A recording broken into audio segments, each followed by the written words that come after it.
Mas o problema não é o fato de termos NFTs no Bitcoin, é o que está sendo feito para que esses NFTs aconteçam. Então eu vou explicar 2 conceitos brevemente, aí a gente pode discutir eles, mas do porquê que está surgindo essa moda.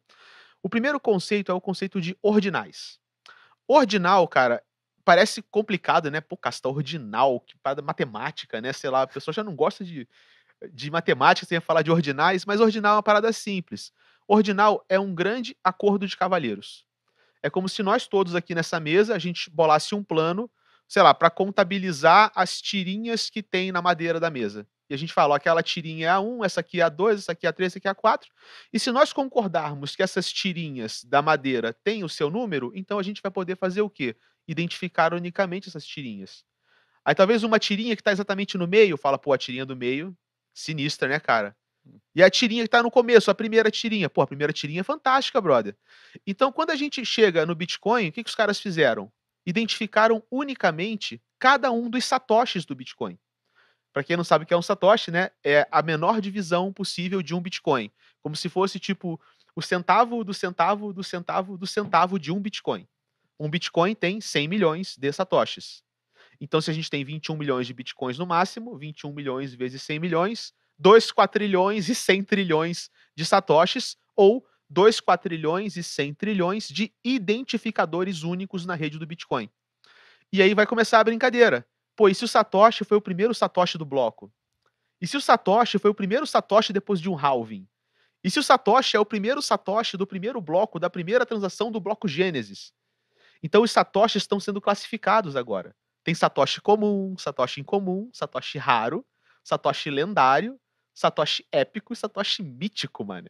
Ele traçou níveis de raridade pro quão frequente aquele tipo de Satoshi Para quando ele existe, para né? quando ele nasce, né? Aham. Se ele nasce no, por exemplo, se ele nasce no primeiro bloco após um halving e é o 10º halving.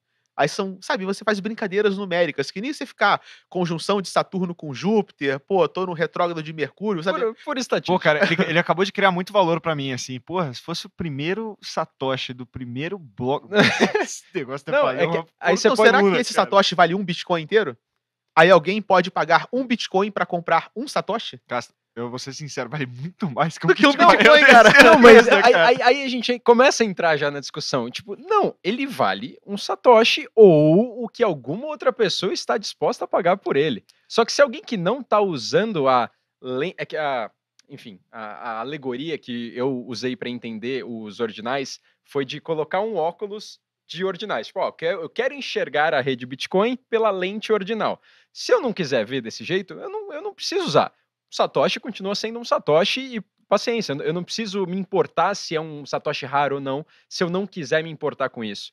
Ah, e, enfim, aí eu fiz um paralelo com, tipo, cédulas de moeda fiat. A cédula, ela é fungível, só que toda cédula tem o mesmo valor, só que toda cédula tem qual que era Número de o série. número de série diferente. Então, cara, você consegue fazer o mesmo parâmetro, tipo, número de série 01, 02, 03.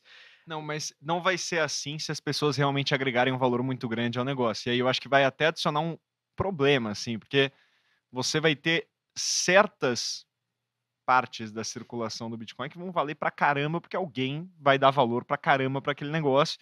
E aí, cara, você perde até um pouco o senso de commodity, que é um senso bom hoje do Bitcoin para explicar a reserva de valor. Porque no final das contas você não vai ter um ativo que independente, fungibilidade, é literalmente o senso de fungibilidade. Cada um vai ser um e aí por consequência não vai ter um valor padronizado. Isso vai aumentar ou diminuir o investimento mínimo para você comprar um, vai piorar a precificação que você tem em determinados mercados organizados. Pode virar meio que bagunça esse negócio, assim. Pode virar um negócio bem difícil de no dia a dia lidar, assim.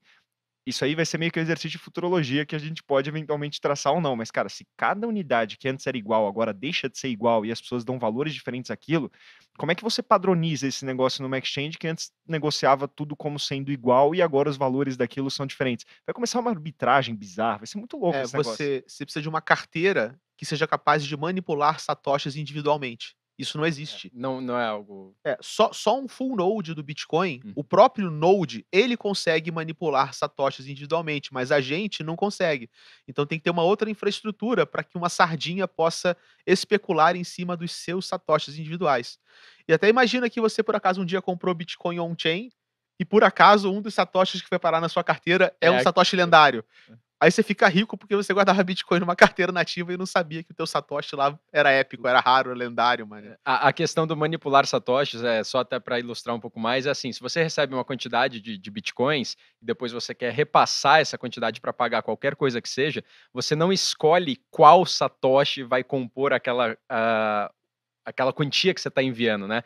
É aleatório. Só que um full node, que seria enfim, o validador ali, o É um minerador, operador. um operador da rede, ele tem essa capacidade de definir qual satoshi vai para onde. Então, esse mercado que surgiu, a gente tá falando como se fosse algo bizarro assim, mas realmente faz um mês que o negócio bombou, tá ocorrendo tudo em P2P. Então, cara, você chega num full node ali e fala, pô, eu quero esse, quero aquele, e tudo intermediado via grupo de Discord. Tá um meio que terra de ninguém por Tá enquanto. criando um mercado paralelo, assim. Sim. Eu só queria até perguntar aqui, porque uma das coisas que se falou, e até quando eu tive o papo com o Eric da primeira vez, é que você poderia colocar alguma coisa mais num formato Não, de. aí a gente entra no segundo ponto. No segundo ponto. Exatamente, O segundo ponto são as inscrições, tá? Isso é muito louco, porque só a parada dos ordinais já transforma um satoshi no NFT. Só que isso é metade da história.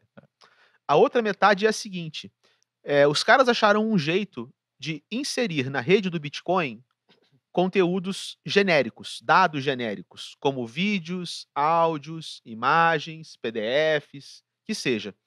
E originalmente o Bitcoin não foi pensado para ser um sistema de armazenamento de dados. O Bitcoin é um sistema de armazenamento de informações financeiras, transações não gastas entre carteiras. Isso que o Bitcoin armazena. Então, lá no começo primórdio do Bitcoin, você só podia, numa transação, colocar 80 bytes de informação genérica. De dados que não fossem, tipo, quem gastou, quem recebeu, quanto Satoshi foi, quanto Satoshi voltou. Tanto que o próprio Satoshi Nakamoto, no primeiro bloco do Bitcoin, o bloco Gênesis, ele inscreveu no bloco, isso é uma lenda famosa, é lenda, é real, ele inscreveu no bloco uma das manchetes de uma reportagem do New York Times criticando a crise imobiliária de 2008, fazendo uma alusão de que o Bitcoin é a solução para a especulação, né, do mundo moderno e tal, das moedas fiduciárias. Então, onde que o Satoshi colocou essa informação? Isso é importante, ele colocou nesses 80 bytes. Tanto que é pequenininho, é só as letras da manchete, sacou? Texto puro, bem tosco, assim. Então agora o que acontece? A gente teve 2 upgrades na rede Bitcoin, que foi o upgrade SegWit e o upgrade Taproot. Não vamos entrar em parte técnica, mas depois desses upgrades, você pode colocar até 400.000 bytes de informação genérica na rede. E qual é o problema? 2. Esses 400.000 bytes, que é muito mais do que 80, convenhamos, né? Aumentou significativamente, né? 400K é bastante informação para a rede do Bitcoin. Esses 400.000 bytes também não foram pensados para áudio, para vídeo, para texto. Eles foram pensados para você fazer programação de script Taproot, que é uma mini programação do Bitcoin, mini automações. Só que os caras acharam um jeito de, ao invés de colocar código de programação, eles colocam informações genéricas como se fosse código de programação. Então eles estão usando a rede de um jeito que não foi previsto. E o pior ainda, esse limite de 400.000 bytes, ele é um limite forçado pelo software do Bitcoin, o Bitcoin Core, que o full node ou minerador baixa e instala. Só que o minerador em si, ele consegue tirar essa cláusula e ele pode simplesmente colocar numa transação informação genérica o suficiente para ocupar o bloco inteiro, que são 4 milhões de bytes, ou 4 megabytes. Então isso já está acontecendo. Tem um bloco icônico que está circulando pelo Twitter, que é um bloco onde o minerador gravou um JPEG, o JPEG tem 3.99 mega, e ele é praticamente a única transação do bloco inteiro. Com um maguinho na capa aí, é um mago doido. Manda aí que a gente projeta. Taproot Wizards, o nome da coleção. Então, olha só que louco. Um ser humano monopolizou a rede global de pagamentos do Bitcoin por 20 minutos. Os 10 minutos antes do bloco dele, o bloco maníaco dele, e os 10 minutos após.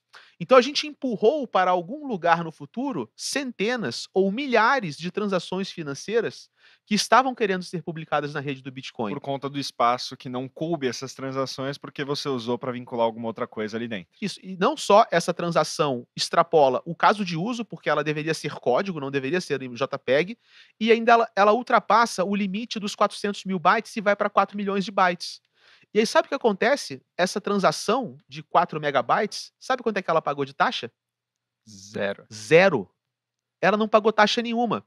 E qual que é a principal suspeita? De que esse cara passou o JPEG direto para o minerador, não passou pela mempool, né, pelo sistema democrático de acesso do Bitcoin, e pagou o minerador por fora.